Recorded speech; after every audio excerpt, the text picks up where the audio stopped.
Yeah, I think I've always been interested in business and never really sitting inside one box. Even since I was a kid, I've done things a little bit different to my peers and stuff. I've done dance, done drama, alongside playing football and doing athletics and gymnastics. So I was always kind of doing stuff that was maybe a bit different, and I think that's gone and followed me throughout my life. Football's always been my number one passion and always will be. But to keep my mind off of being in the doldrums sometimes after games, etc., and I keep my mind busy by doing business stuff. And I've got my magazine, the digital number 5 magazine, which has been voted the best online lifestyle magazine.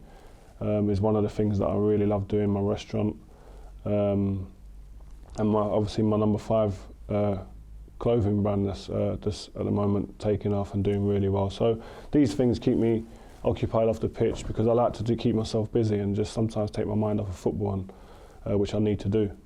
But I love it, and I don't do nothing that's any hindrance to my football, and that's always been the key, and always been with my management. That's what I've made sure that with Rio, who look after me in my business side of things and everything that I do, I tell them that whatever happens, that football's the priority and these other things have to be placed around it, and that's really important to me.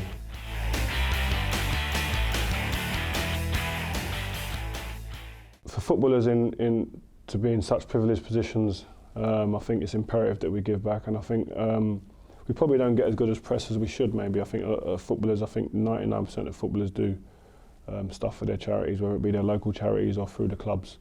My charity, the Rio Ferdinand Foundation, is really close to my heart in helping young kids, and we've had a couple of thousand kids go through the courses that we provide to give them a chance to get on in life and attain qualifications, to give them a foothold in some sort of business or education. So I'll be continuing to do that probably for the rest of my life. But I think we're all doing it in one way, shape or form, and it's just that you've got to use your position if you've got leverage as someone in the public eye to highlight certain charities, and I think you should do that.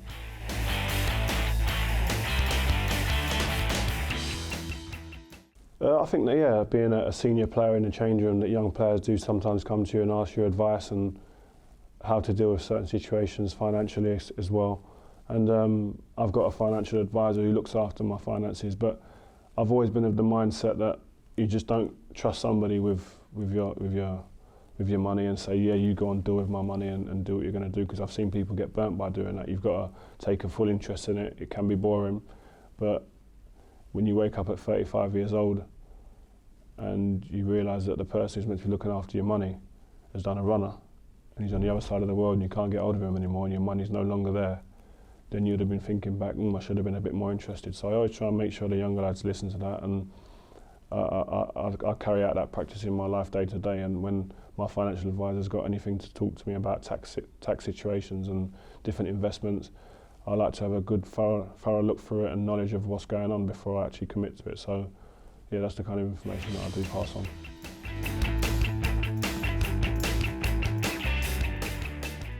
It's just about fishing through the different people out there and meeting people and finding who you trust and who you get on with and who you feel is going to do the best for you. I think jumping in, when I was younger, I maybe jumped into relationships with different financial people too quickly, too soon.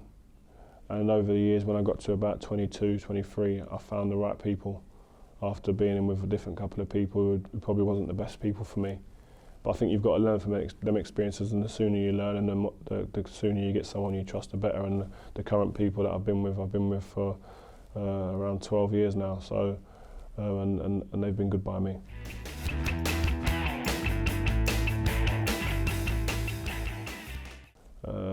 Whether we're overpaid, it depends how you look at it. Are we overpaid compared to the public service people, the army who serve our country? I'd say definitely. But then you look at other sports and we don't get paid as much as a lot of other sports. The golfers, tennis players, basketball players, the American sports, the baseball and stuff, they get paid ridiculous money compared to what we get paid. But I'm not complaining. we get a great wage for what we do, and I'd play football for nothing. I'd still be playing football now if I wasn't getting paid. So I'm just very fortunate, and I appreciate that.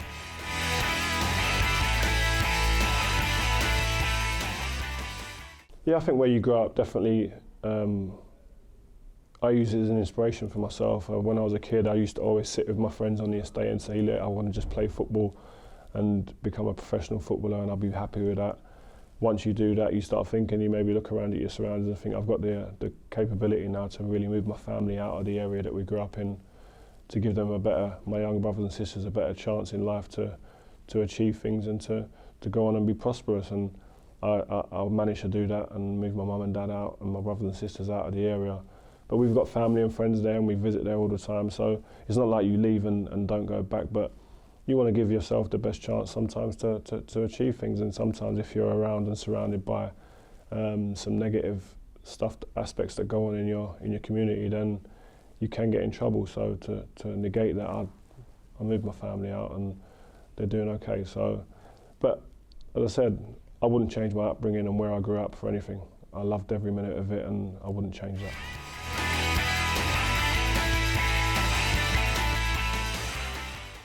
A great advert for how you handle your image, in terms of if you want to go down that road of being in the media all the time and in the papers, in the magazines and stuff.